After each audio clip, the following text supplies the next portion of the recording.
Vamos a abrir a preguntas y comentarios y empezamos con Blanca Valadez de Milenio.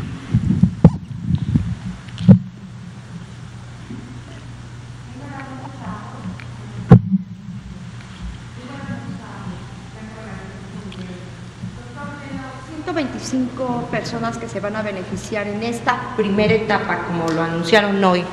¿Qué porcentaje del personal médico, del personal de salud se está considerando en esta primera etapa? Es decir, ¿cuántos hay y cuántos se van a beneficiar? Si van a llegar a la Ciudad de México y a Coahuila, eso significa que solamente se va a vacunar a los trabajadores que están en esas áreas o áreas cercanas, o cómo va a ser en este caso la invitación a la logística para los otros estados. También de manera, me gustaría que me comentara, hay una inquietud de la sociedad. Comentaron ustedes que a lo largo de 2021 se lograría la cobertura universal, ¿no? Eso significaría que pronto estaríamos sin cubrebocas, estaríamos sin estar yendo a nuestro trabajo, sin hacer home office, estaríamos ya besándonos y abrazándonos. Si me permite esas dos preguntas y después le hago dos más que son muy concretas. Perdón, compañeros, pues es que ahora sí que vengo con el Podemos dar dos rondas también para que haya más bueno. equidad. Si que abordamos esto, damos una rondita y regresamos. Hoy tenemos bastante tiempo. La congelación. Oaxaca y Nuevo León ya anunció pues, la compra de estos ultracongeladores. Ustedes van a comprar, saber si lo van a comprar para almacenar parte del resto de las vacunas. Y solamente, ¿qué va a pasar con si hay una cláusula en los contratos específicamente donde se señale que en caso de que la vacuna no tenga la efectividad de mínimo 60% o casi unas reacciones que no son las adecuadas a cierto sector, ya no se va a seguir aplicando la vacuna y por lo tanto posiblemente México no tenga por qué pagar? Ese es mi duda. Gracias. Hay elementos del presente que tienen implicaciones en el futuro inmediato y hay situaciones que son distintas diversidades de lo que puede ocurrir. De estas segundas, en general pensamos que es mejor no adelantar vísperas. Por supuesto, cuando uno tiene un plan, el plan incluye distintas realidades de lo que se podría presentar más probablemente, menos probablemente, y las consecuencias positivas y negativas de todo lo que se prevé. Pero me refiero específicamente a la idea de en qué momento se pudiera parar una vacunación porque hubiera reacciones secundarias, pues no es la manera en que se formulan los planes, ni aquí, ni en Inglaterra, ni en Estados Unidos, ni la Organización Mundial de la Salud, etcétera. Es decir, no hay una regla fija de un desenlace funesto que uno prefiriera no llegar, precisamente porque para eso se hace la investigación clínica. La investigación clínica tiene como propósito documentar, en el caso de los productos farmacéuticos y con mayor razón de las vacunas, cuáles son las características de seguridad y eficacia. Por eso son imprescindibles, no se pueden saltar los ensayos clínicos, siempre hay que hacer ensayos clínicos. No se puede pasar de una fase de experimentación en animales directamente a un uso generalizado. No se puede pasar de ensayos in vitro, en matraces, directamente al uso humano. Por ejemplo, sobre el medicamento que ayer preguntaba Liliana Noble de Pulso Saludable, este medicamento antiviral apenas está en una fase de experimentación en animales. Sería absolutamente descabellado, inconcebible por alguien que conociera mínimamente cómo funciona la investigación clínica, que supusiera que una vez que se han hecho algunos de los experimentos preliminares de este medicamento, el molnupiravir, en animales, se pudiera pasar a solicitar una autorización sanitaria para utilizarlo. Sería completamente fuera de lugar o revelaría una profunda ignorancia de las cosas. Usé este ejemplo solo para ilustrar el principio general. No estamos ni en México ni en ningún país del mundo en una circunstancia en donde haya un temor de que se vaya a presentar cierto porcentaje de reacciones secundarias que requiriera suspender la vacunación, porque para eso se hicieron los ensayos clínicos. Ahora, Vamos a abordar sus 4 preguntas. La pregunta de cómo está diseñado el operativo y a quién va a beneficiar. El operativo inicial, que esta mañana presentamos como parte de una política nacional de vacunación contra el virus SARS-CoV-2, causante de COVID-19, tiene 5 etapas. Y al final de las 5 etapas, toda la población mexicana quedará cubierta con la vacunación,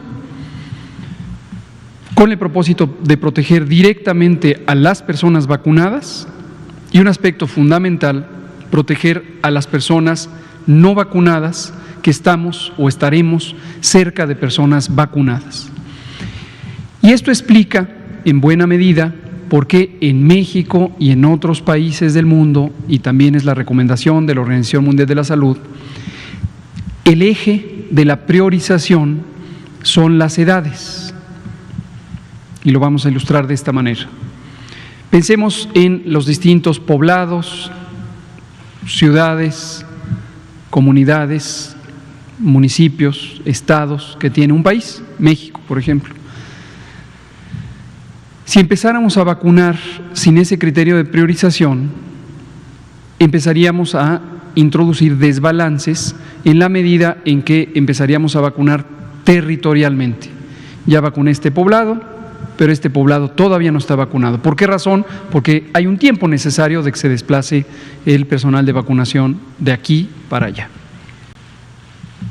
O se puede empezar simultáneamente, pero entonces tendría que tener muchísimo personal al mismo tiempo en todo el país, lo cual es infactible, es inviable. O podría empezar por este poblado y después me voy a este otro poblado, pero entonces el poblado descubierto es este de aquí. En cambio, con la priorización por edades, se recorre el país y se cubre primero a las personas de 80 y más, que son poquitas. Inmediatamente se cubre a las personas de 70 a 79, que son poquitas, pero son un poco más. Y enseguida a las personas de 60 a 69, que son todavía más, etcétera, etcétera. Y entonces voy cubriendo territorialmente el país en forma homogénea.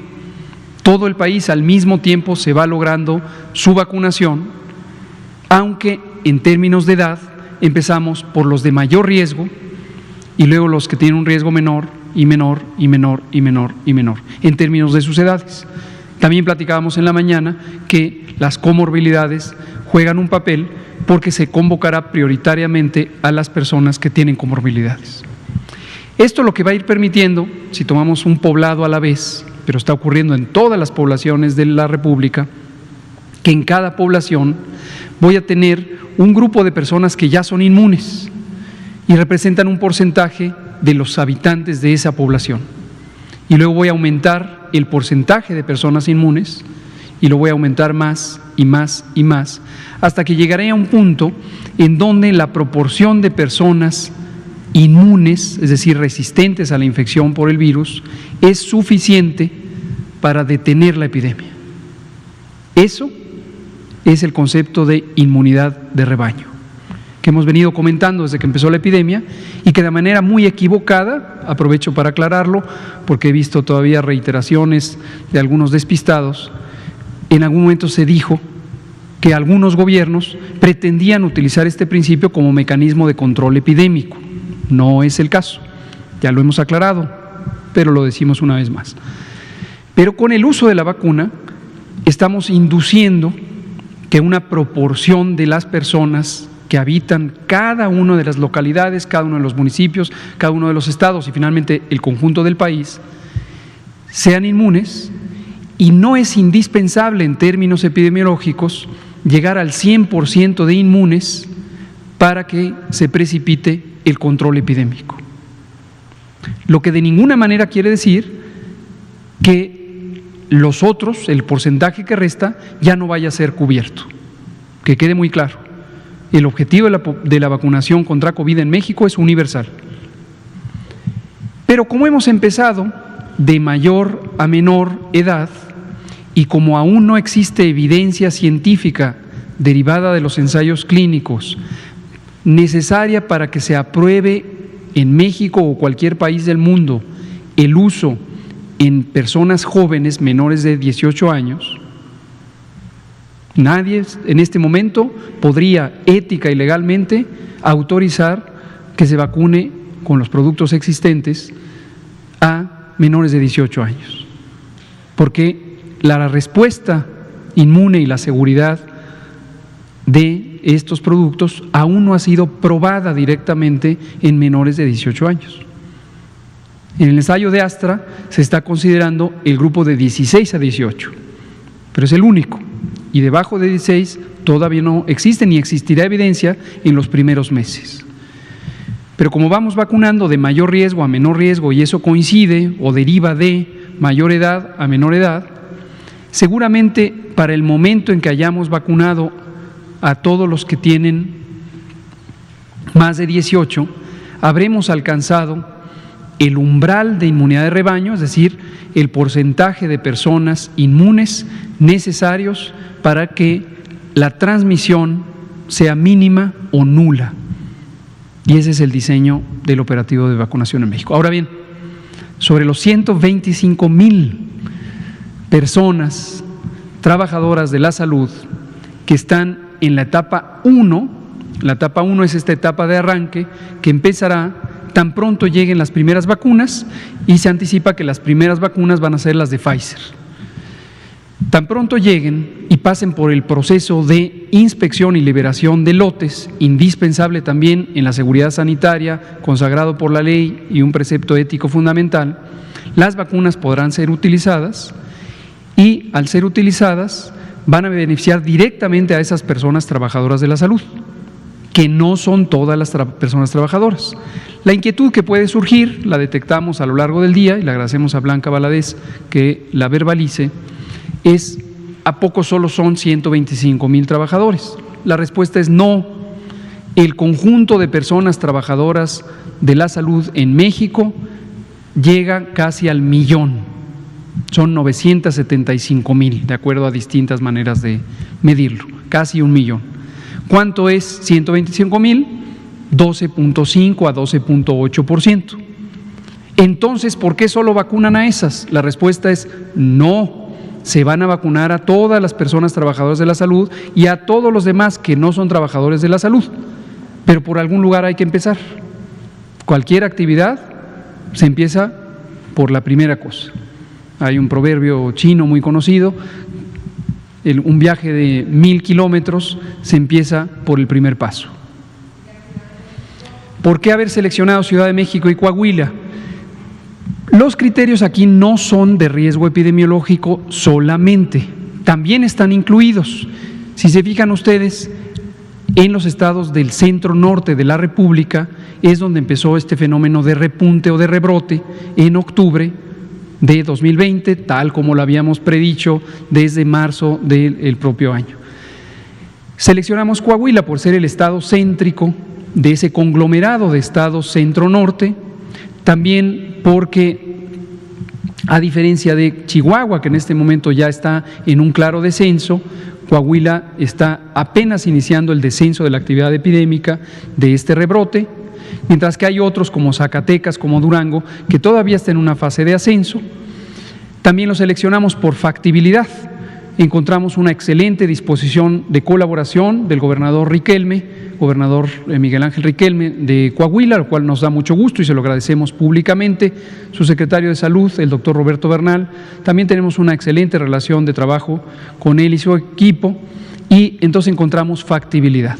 Otro criterio: nos estarán ayudando en este operativo las Fuerzas Armadas, y de acuerdo a la distribución de los efectivos militares, las bases militares, los puestos de atención, etcétera, no de salud, no estamos hablando de hospitales militares, estamos hablando de diversas unidades administrativas y operativas del Ejército, encontramos también factibilidad en la logística. La Ciudad de México se seleccionó por criterios análogos: actividad epidémica, que en este momento destacamos, es muy importante, está en ascenso, es la zona más poblada del país, casi la cuarta parte de la población de México vive en la zona metropolitana, no solo la ciudad, sino la zona metropolitana. Existen diversas instalaciones militares y efectivos que pueden ayudarnos a esto, y ni se diga de la colaboración y confluencia con la doctora Claudia Sheinbaum, que trabajamos uno a uno en todos los distintos programas de respuesta al COVID. Ahora, la pregunta es muy legítima. ¿Y qué pasa si yo no vivo en Coahuila, pero vivo en Nuevo León, por ejemplo? ¿Por qué no me incluyen? La respuesta es sí, también van a ser incluidos. ¿De qué manera?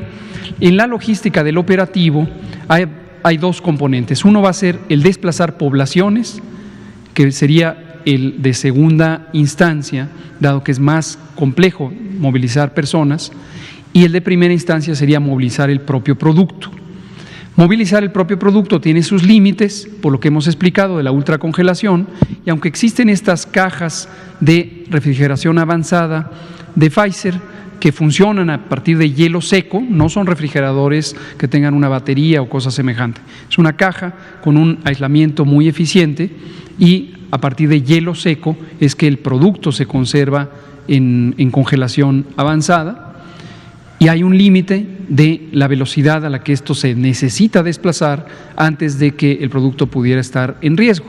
Como no vamos a someter a riesgo a nada del producto, entonces estamos combinando los dos elementos. En este mismo momento estamos evaluando si esas 125,000 personas a vacunarse las diversificamos aún más, no solamente en estos dos puntos, Ciudad de México y Coahuila, sino que incluso pudiéramos desplazar parte de la asignación inicialmente considerada para la Ciudad de México a otros dos puntos en los extremos oriente y poniente de la ciudad, para cubrir la zona sur-sureste a partir de un punto referencial en oriente y la zona occidente, Pacífico, a partir de otro punto referencial. Todavía no están definidos estos otros dos puntos, en cuanto los tengamos definidos, los comentaremos. ¿Lograríamos dejar el home office? Gracias también por comentarlo. Es una pregunta muy legítima que seguramente se va a estar presentando y seguramente va a haber una inercia en la apreciación de este fenómeno. Una reacción esperable, la propia Organización Mundial de la Salud ha alertado respecto a esta reacción, es: llegaron las vacunas, olvidémonos de todo, olvidémonos, salgamos a la calle, besémonos, abracémonos y volvamos a la normalidad. Todavía no, ya habrá tiempo de besarnos y abrazarnos y festejar, pero no sería adecuado hacerlo de manera inmediata, porque el proceso mismo de vacunar nos va a llevar varios meses, en México y en el mundo, va a llevar varios meses. Mientras la epidemia siga activa en México, es obvio que hay que cuidarnos en México, pero mientras la epidemia siga activa en cualquier rincón del mundo, también el propio país y todos los países corremos riesgo de reemergencia.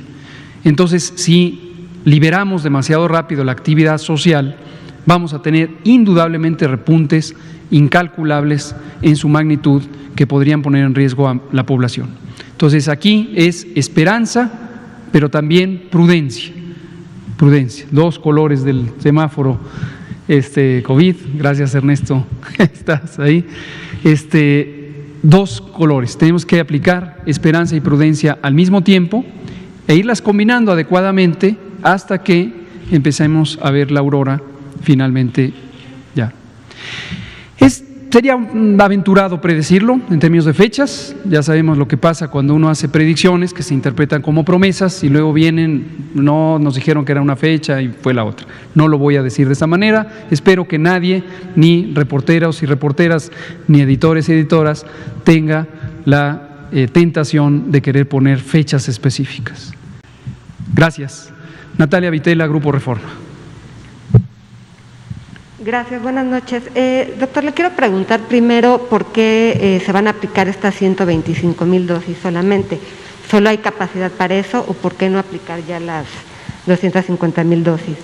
Y en esta primera etapa del personal de salud, estamos hablando bueno, comenta usted que son casi 1 millón de todos los trabajadores de salud. Los que están en la línea de batalla, los que están atendiendo COVID, ¿cuántos son? Y serían los que entiendo van a vacunar. ¿Entrarían camilleros, enfermeras, médicos? Y también lo que le quiero preguntar, ¿cuántas vacunas van a poner o van a empezar a aplicar al día? ¿Y cómo van a evitar que haya justamente conglomeraciones y que haya riesgos? Gracias. Gracias por las preguntas, Natalia Vitela, de Reforma. Efectivamente, no solo son médicas y médicos y enfermeros y enfermeras. El personal de salud de primera línea, como le llamamos, no tiene que ver con ninguna otra connotación más que la cercanía física a la condición de riesgo por exposición al COVID en los campos de trabajo, incluye a personal de apoyo, incluye a camilleros, que han sido uno de los grupos de mayor riesgo por su cercanía física, su participación. Mi agradecimiento a todos los camilleros de México por este trabajo que también es heroico, a veces no se destaca porque se piensa en el trabajo especializado del personal clínico, pero este personal de apoyo es fundamental. Imagínense que sería un sistema de salud sin camilleros. Gracias, señores camilleros. Y este personal también tiene un riesgo de exposición directa y muchos otros. Personal de laboratorios, de diagnóstico, tanto clínico como fuera del campo clínico, incluso personal auxiliar administrativo que está cerca del campo clínico. El conjunto de ese personal, como decíamos, son casi 1 millón de personas. ¿Por qué no se ponen, dice usted, es lo que le acabo de decir a Blanca, es lo que dije explícitamente en la mañana, pero con mucho gusto lo vuelvo a explicar, ¿por qué no se ponen súbitamente 126 millones de personas y amanecemos el 1 de enero con 126 millones de personas vacunadas?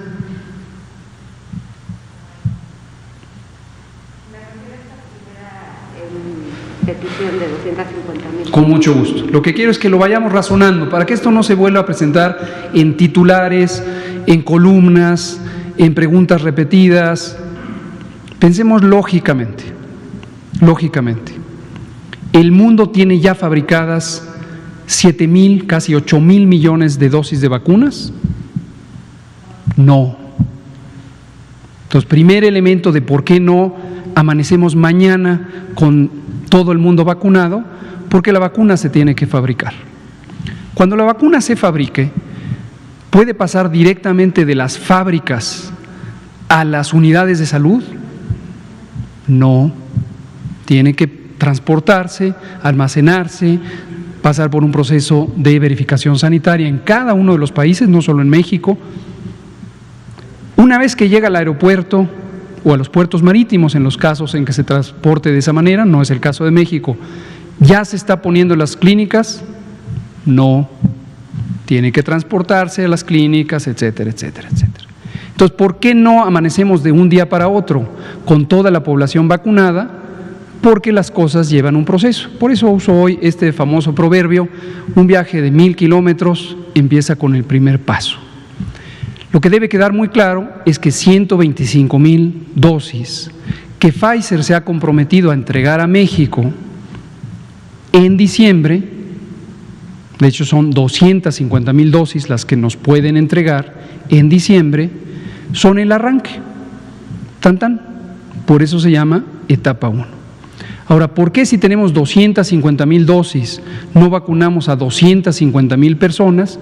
Ya lo explicamos también en la mañana, porque esta vacuna, la vacuna de Pfizer-BioNTech, se tiene que aplicar 2 dosis. Y esas 2 dosis tienen que estar separadas por 21 días.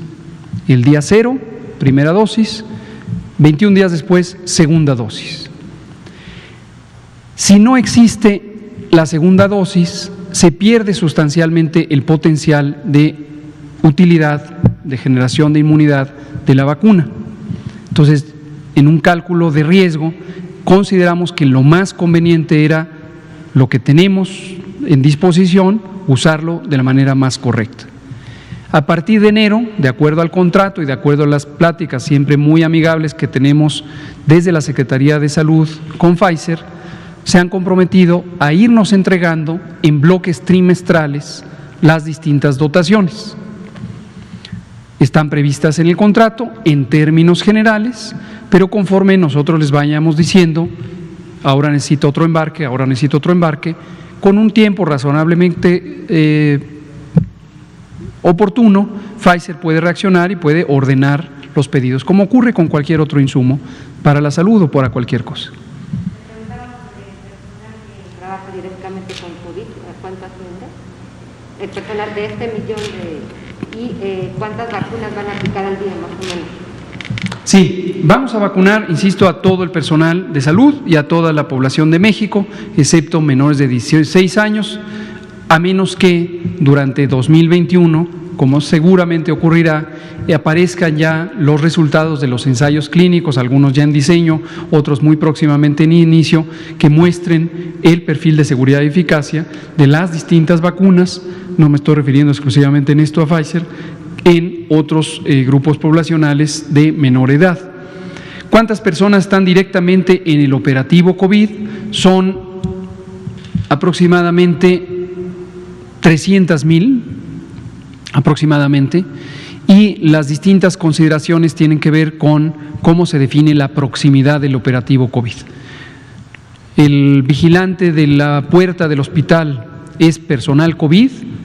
Hay una manera de considerarlo, decir sí, claro, porque por la puerta del hospital pasan los pacientes enfermos, pudiera contagiarse, pero seguramente su exposición es menor a la médica intensivista que está 8 horas intubando pacientes con COVID, ¿no? Entonces tenemos todo un espectro de consideraciones y lo estamos evaluando unidad por unidad y para cada una de las instituciones del sector y para los 32 sistemas estatales de salud, cuál es este personal inicialmente elegible. Y aquí aprovecho para decir una cosa adicional.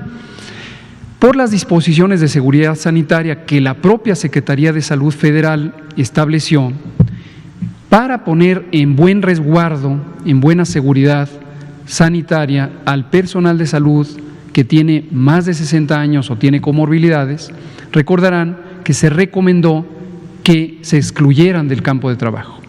Hemos estado operando durante todo el año, todo lo que llevamos de la epidemia, sin 40, número promedio, % del personal. 40% del personal de salud, de todas las instituciones, 40% en promedio, está en sus casas, no está trabajando. Desde que empezó la Jornada Nacional de Sana Distancia y se estableció el acuerdo en Diario Oficial el 30 de marzo. Entonces tenemos un déficit de personal. Esto se suma al déficit histórico de 240,000 personas que nos dejaron las administraciones previas. Y aún así se ha podido responder y siempre es oportuno volver a agradecer, y lo haremos siempre, a todo el personal, tanto clínico como no clínico, que ha estado al frente de esto presente. Entonces, la buena noticia para ese personal que ha estado fuera de las unidades hospitalarias y que estamos seguros que están deseosos y deseosas de regresar lo más pronto posible a cumplir con su misión, es que también están incluidas en la contabilización de personas a ser vacunadas.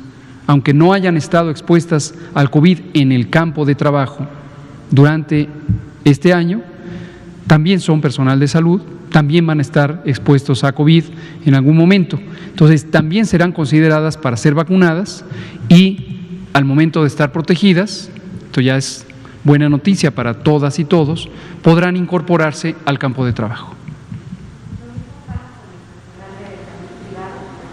Incluye al personal de salud privado y efectivamente a través del Consejo de Salubridad General estamos estableciendo los contactos para que también las personas que trabajan en hospitales privados identifiquen sus listas de priorización de acuerdo con el riesgo de exposición COVID y entonces se incluyan en todas las fases de los operativos, incluida la fase de arranque, la etapa 1, también los hospitales privados, una proporción que desde luego es menor con respecto a los hospitales públicos porque hay mayor representación de los hospitales públicos en el Sistema Nacional de Salud. ¿Al día van a aplicar más? Hay distintos cálculos, depende mucho de las condiciones operativas, de cuántas personas habrá en cada zona territorial, pero para darles un número grueso, esto requiere de 6,000 a 8,000 dosis de vacunas aplicadas por día. Es un promedio que les estoy dando, esto ha sido cuidadosamente analizado, de hecho con distintos escenarios de conteo minutado de lo que lleva el operativo. En la mañana presenté un diagrama para fines de comunicación sumamente simple para uso interno tenemos mucho mayor detalle de cuál es la ruta crítica que sigue una persona candidata a ser vacunada desde la puerta de entrada a la puerta de salida. Y aquí, con la ayuda de la sección 4 de nuestras Fuerzas Armadas, es la sección dedicada a la logística, hemos podido hacer un diseño logístico muy preciso que incluye cuántas dosis de vacuna tendrán que ser administradas por día para cumplir esta meta, en promedio de 6,000 a 8,000 dosis de vacuna, lo cual no es excepcional. Hoy estuve viendo algunos comentarios en redes sociales que algunas personas ya empezaban a ver el lado oscuro de la luna y ver la parte negativa. El volumen de operaciones es relativamente convencional en términos de las operaciones que suele hacer el Sistema Nacional de Salud y el programa de vacunación. Gracias, Natalia Vitela. Vámonos a pasar por aquí con Liliana. No, usted casi hace mucho que no le damos la palabra. Adelante. Ni modo, Liliana. Buenas tardes, Oscar Sosa, de Digital. ¿Van a aprovechar la experiencia de la vacuna H1N1 que se aplicó hace unos años para el plan introductorio de la vacuna que tiene en este momento? Gracias por la pregunta. Sí y no, por muchas razones. La experiencia acumulada del Sistema Nacional de Salud es útil siempre, a veces está bien documentada, a veces no está bien documentada. La experiencia de 2009, cuando tuvimos la pandemia de influenza H1N1, en donde enfrentamos situaciones relativamente similares, era una pandemia, algunas cosas son aplicables, pero en ese momento no enfrentamos un reto logístico tan importante en materia de vacunación. También fue para México un reto lograr tener las vacunas, pero se utilizaron por el sistema convencional de vacunación. Sí, muchas gracias. Ahora sí, Liliana Noble, y nos regresamos aquí con Héctor García y Arturo Contreras. Gracias, buenas noches. Liliana Noble, de Pulso Saludable. Doctor Gatell, entiendo que a lo mejor van a existir como lugares masivos de vacunación. ¿Por qué no utilizar los elementos que se tienen dispuestos en todas las clínicas y hospitales públicos y privados del país? Esa sería una primera pregunta.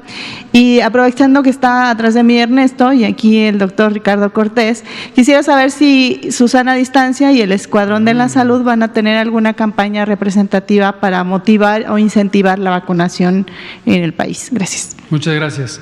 Voy a censurar que respondan a esa pregunta porque estamos preparando una sorpresa muy agradable.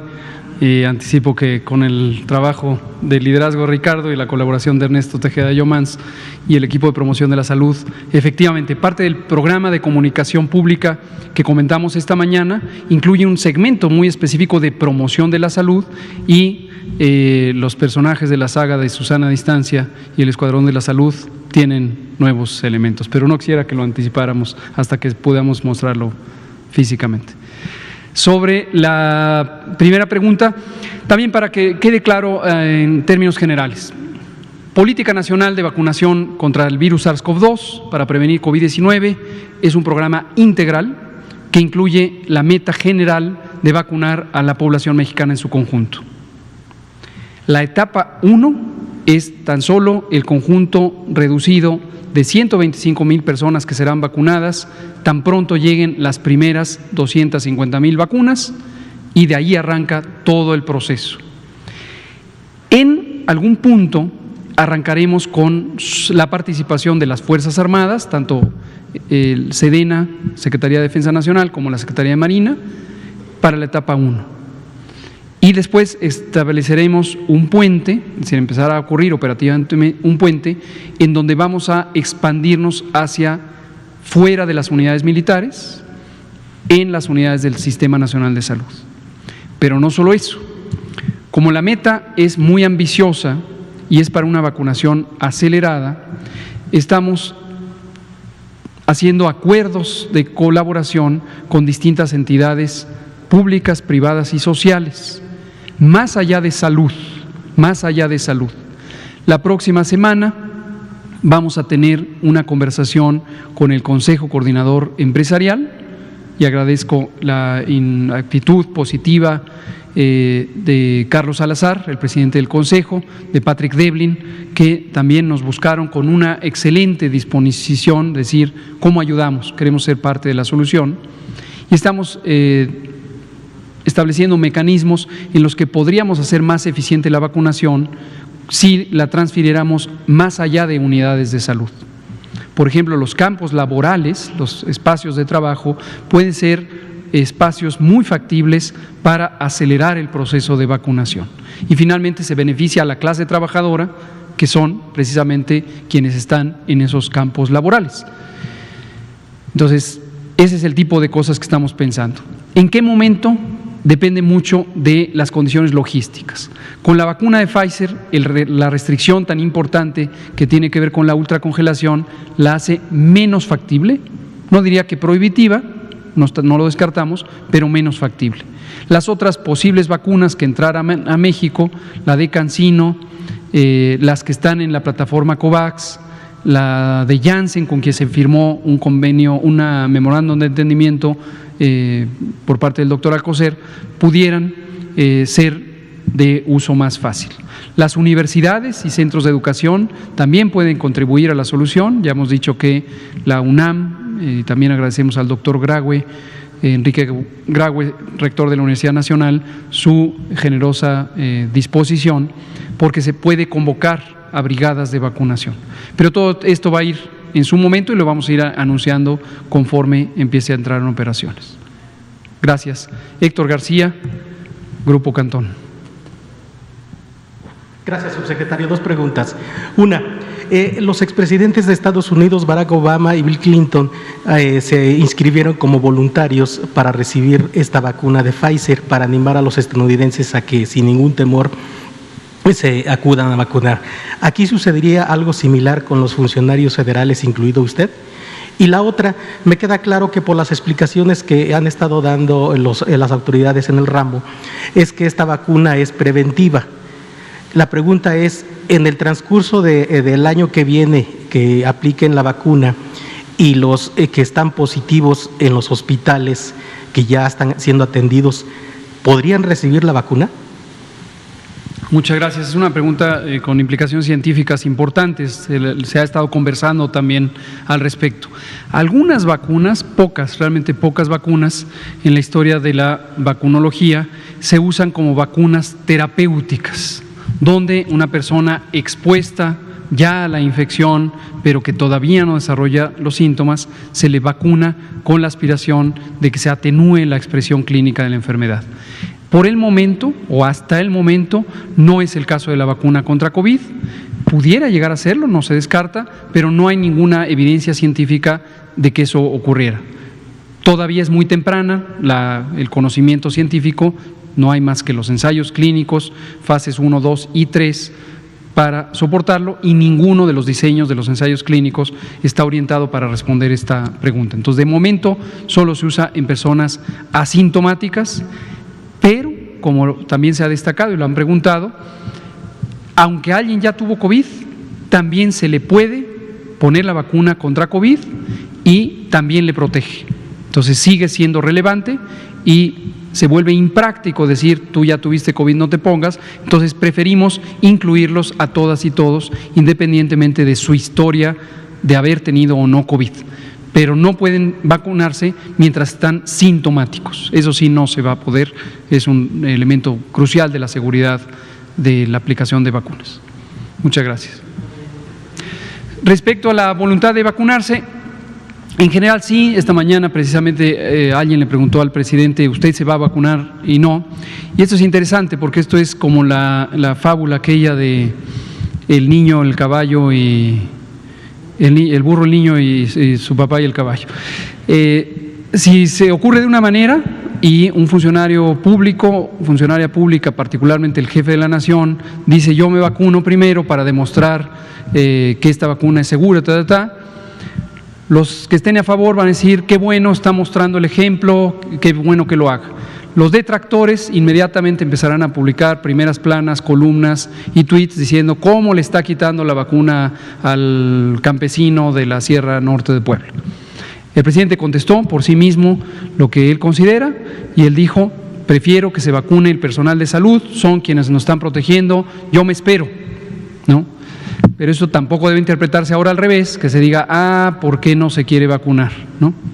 Entonces, en su momento, conforme haya vacunas y no se le quite a personal que esté en la lista de prioridades, nos vacunaremos todos los que sea necesario, también de acuerdo a nuestra edad. Yo tengo 51 años, pues cuando me toque a mis 51 años. Arturo Contreras, pie de página. Gracias, buenas noches. En la mañana referían que este plan iba a fijarse en no resaltar las desigualdades que tienen varias personas para el acceso de salud, ¿no? Entonces, ¿cómo se va a lograr esto? Digamos, en la misma línea, decían que para la segunda etapa estaba ya hablando con empresas, ¿no? Y con la UNAM para ver cómo se repartía. Entonces, ahora que mencionan lo de los trabajos, pues bueno, ¿cómo asegurarse que las grandes empresas no acaparen vacunas, ¿no? Y una segunda etapa, si nos puede hacer un resumen breve de en qué etapa ante la COFEPRIS van el resto de las vacunas, ¿no? Incluida la de Janssen y las otras dos que nos quedan, las de AstraZeneca y la de CanSino. Con mucho gusto. Gracias, Arturo Contreras, y gracias a Pie de Página, que siempre nos recuerda de las desigualdades sociales. Es sumamente importante. Y además, en esta ocasión, nos da la oportunidad de dejar muy en claro, para que no aparezca mañana una versión confusa en las primeras planas, de lo que acabo de decir, de la buena disposición del Consejo Coordinador Empresarial para ser parte de la solución. Interpretación correcta: están en total disposición de poner los recursos del sector privado de la manera que el Gobierno de México determine que sea más conveniente, más productiva, con el objetivo de vacunar a la población mexicana en un esquema de justicia distributiva, equidad y conducido por la priorización que el gobierno mexicano establece. Interpretación equivocada que no debería ocurrir, espero. ¿Cómo es que los millonarios están recibiendo vacuna? No se trata de eso, no se trata de eso. Si en algún momento las personas empresarias participan en el proceso facilitando la vacunación, no es para que se vacunen ellas y sus familias. Por ejemplo, si en una empresa manufacturera, es un ejemplo hipotético, decidimos que el riesgo epidémico es sustancial y que podemos avanzar mucho en reducir ese riesgo epidémico al vacunar a las personas trabajadoras, el mecanismo de coordinación será posiblemente a través de las personas propietarias y gerentes de las empresas, pero no es para que se vacunen esos propietarios y gerentes, sino es para que se vacune a la base trabajadora, a los trabajadores, el proletariado, el fabril de esa empresa, ¿no? Entonces, qué bueno, gracias Arturo, que quede muy claro eso. Cuando decíamos esta mañana sobre las desigualdades sociales, pues es algo que seguiremos diciendo con el ánimo de denunciar y que todo el pueblo de México sepa que vivimos en una sociedad sumamente injusta en términos de la distribución de la riqueza. Pero además, porque todo en salud, todo está determinado por la injusticia social, todo. Esto técnicamente en salud pública, científicamente hay libros de texto, documentos, y a esto le llamamos los determinantes sociales de la salud. Entonces, hay elementos que nos pueden hacer que, respecto a un esquema general de priorización, cuyo eje es la edad, tengamos avances en mayor o menor velocidad de acuerdo al riesgo epidémico que esté viviendo en tiempo real la población. Recordar que durante 2021 vamos a tener dos caminos que recorrer: el control mismo de la epidemia, por sí mismo y con los recursos existentes, sana distancia, lavado de manos, cubrebocas, distanciamiento social, reconversiones hospitalarias, y aparte vacunar. Y en un momento dado se van a intersectar, porque vamos a tener seguramente algunos brotes locales, algunos posibles rebrotes, y entonces puede ser que el desplazamiento territorial de la vacuna priorice también esas zonas con una visión de limitar la dispersión geográfica de la vacuna. Perdón, no de la vacuna, de la enfermedad. Conforme eso pudiera ocurrir, lo iremos comentando. Todo va a ser absolutamente transparente. Recuerden que la línea de comunicación o el componente de comunicación del propio operativo de la propia política de vacunación contra el virus SARS-CoV-2 para prevenir COVID-19 incluye 4 componentes fundamentales. El primero es para sensibilizar a la población respecto a la importancia de la vacunación en el control de la epidemia y la prevención individual y poblacional, colectiva. El segundo es el informar o brindar elementos de información que permitan entender más claramente las implicaciones personales, familiares, comunitarias, sociales del uso de la vacuna. El tercer elemento es convocar a la acción. Yo me vacuno, yo invito a vacunar, por lo tanto me protejo y nos protegemos todas y todos. Y el cuarto es mantener un canal abierto de comunicación con la sociedad respecto al avance del propio operativo y las consecuencias positivas, o si las hubiera negativas, del propio proceso de vacunación. Pero todo va a ser absolutamente transparente. Dicho sea de paso, cuando hacemos esta enumeración, no es ni un orden de prioridades, ni es un orden temporal. Los 4 componentes son igualmente importantes e irán ocurriendo de acuerdo a un diseño de comunicación apropiado para que todas y todos estemos informados. Muchas gracias. Me quedan 32 segundos para responderlo, pero efectivamente esta mañana estuve en COFEPRIS, el jueves vuelvo a ir a COFEPRIS, recuerden que voy periódicamente a COFEPRIS, ahora estoy conduciendo el gabinete de trabajo COFEPRIS. Por cierto, mi aprecio a las comisionadas de autorización sanitaria, de operación sanitaria y de control analítico y ampliación de cobertura, CAYAC, están haciendo un trabajo fabuloso, excelente, están perfectamente coordinadas, están trabajando armónicamente. También la persona que está encargada del Centro de Información y Servicios Integrales, o Centro Integral de Servicios, y precisamente estamos siguiendo la ruta crítica. En general vamos muy bien, se están atendiendo los aspectos que tienen que ver con la ruta crítica rumbo a la autorización sanitaria, ahorita en particular de la vacuna de Pfizer. Como ya hemos dicho, el próximo 10 de diciembre, pasado mañana, la FDA de Estados Unidos tendrá una sesión pública de su comité asesor de autorización sanitaria, el análogo de nuestro comité de moléculas nuevas. La sesión será pública. La resolución no será pública, ni será inmediata, no será al término de la sesión. Pero nosotros le vamos a estar siguiendo estrechamente la pista al trabajo de la FDA para que nos sirva de respaldo en lo ya avanzado y será referencial para el proceso en COFEPRIS.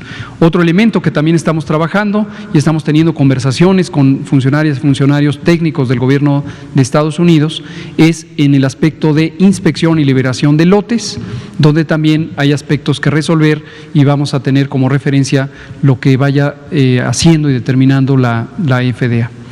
Respecto a otras vacunas, Janssen pues ya está autorizado su ensayo clínico, ya está en curso su ensayo clínico, no hay más noticia por el momento. Quedamos ya incluidos en la lista de solicitud con el memorando de entendimiento que firmó ayer el doctor Alcocer y ahí podríamos llegar a tener hasta 22 millones de vacunas adicionales de Janssen. No es un contrato todavía, es una carta de intención.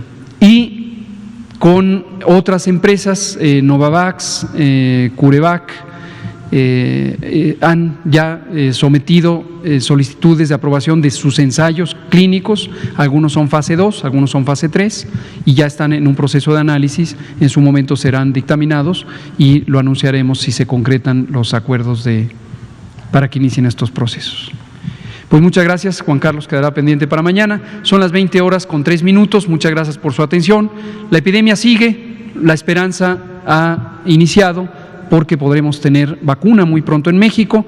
No debemos echar campanas al vuelo y pensar que ahí se acaba la epidemia, es el principio del fin y no el fin del principio. Muchas gracias.